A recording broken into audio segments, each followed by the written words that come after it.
been going pretty well as well in training. He had the 13th fastest time. But they're standing by now for Heat 1 of Round 5 of the World Championships. Keep your eyes on the big names. And as they come round to the very first corner, it looks like that Wonder Man, Greg Albertine, is out there, but there's a big jumble of problems, and you can see how tricky it is as they come down the first long downhill section with Greg Albertine in the lead ahead of Donny Schmidt, then the slow right-hander taking two completely different lines around there. Interesting to see how Schmidt took the inside line. That was Michele Monti took a middle line, and Greg Albertine took a big wide line on the outside.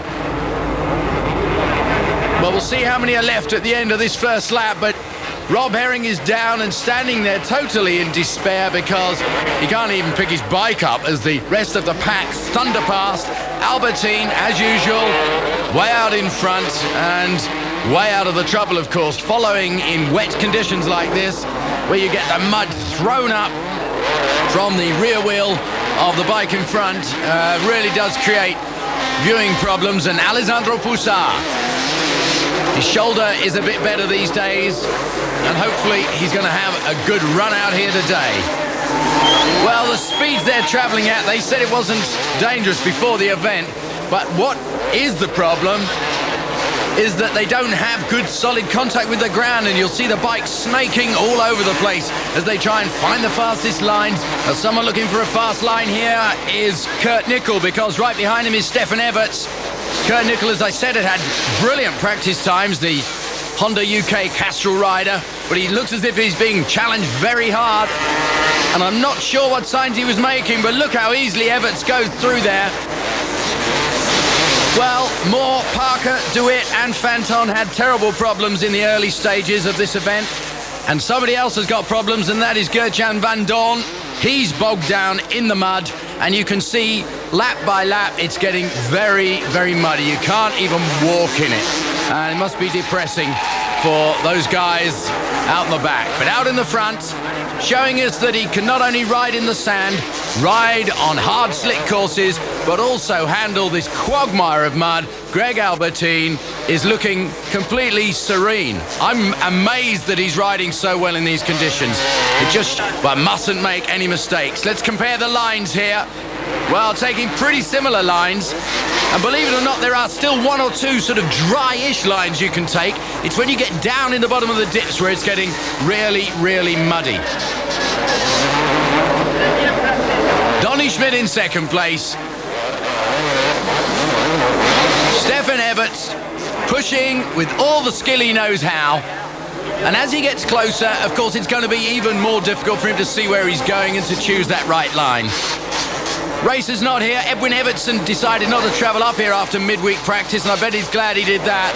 And through he goes. Evertson goes through past Donny Schmidt and into second place. Well, I have to say that is very, very courageous riding by Stefan Everts.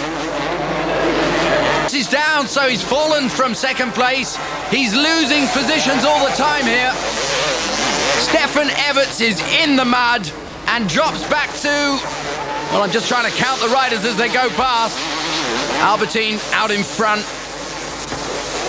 Donny Schmidt in second place. Come on, Stefan Everts, let's see where he is, and he'll be back now in about sixth position. And it's certainly impossible to work his way back onto the podium, I would have thought, from there. Albertine looking a bit tired, but still out there in front. And I wonder what Donny Schmidt's thinking now. Kurt Nickel inheriting third place, but storming ride from the British Honda rider, and really confounding his critics who said the move up from 500 to 250cc wouldn't suit him. Well, it certainly has, hasn't it? Donny Schmidt goes through. Wave acknowledgement by Albertine as he goes through to win this extraordinary first heat of the French round of the 250cc World Championship Grand Prix. So I can confirm Donny Schmidt in second place, Kurt Nickel a brilliant third place, Alessandro Pussar back from the wilderness in fourth place. 52-second lead is what Albertine had. He was 30 seconds ahead of the rest of the field after 20 minutes. Is there nothing that can stop this man?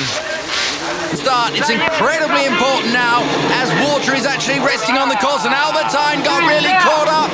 He's demonstrating into the first corner there. Van Dorn and Kurt Nickel, who came third in the first heat, he's down as well.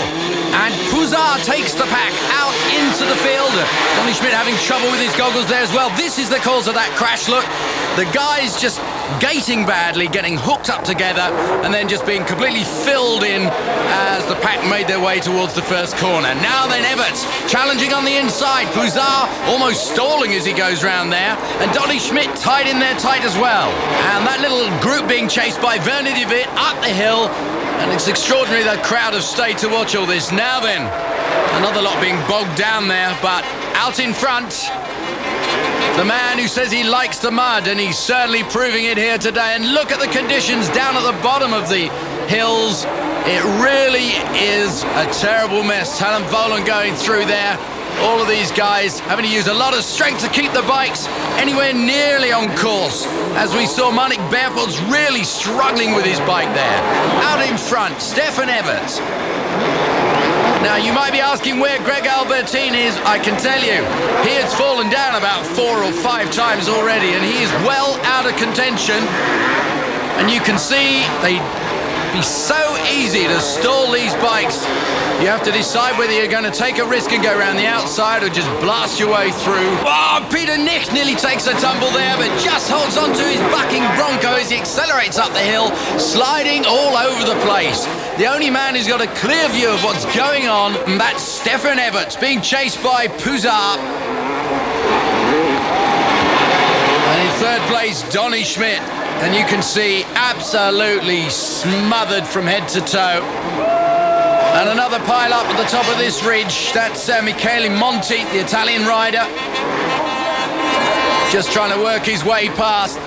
I cannot read the numbers on these motorcycles, and I think the lap scorers are going to have major problems working out who's going through. And at some stage, somebody on the jury has got to make a decision about this. Trampers Parker now on KTM. The KTM star, really, with KTM about 5th in the manufacturer's standings at the moment. Petter Johansson nursing a sore elbow, but it is getting better.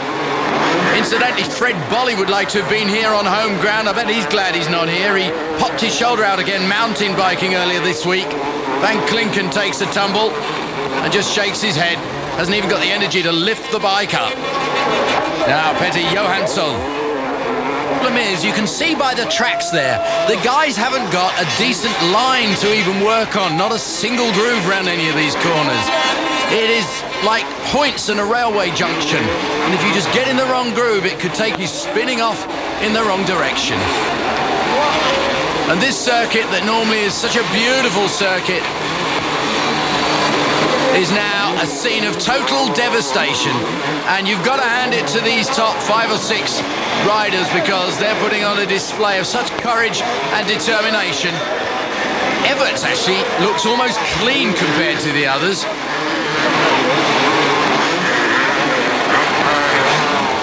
The lap times have dropped right down now to the 3:30s. I mentioned a little earlier on that the fastest lap times were 2:44 in qualifying, and they're now around 3:30 for the front runners.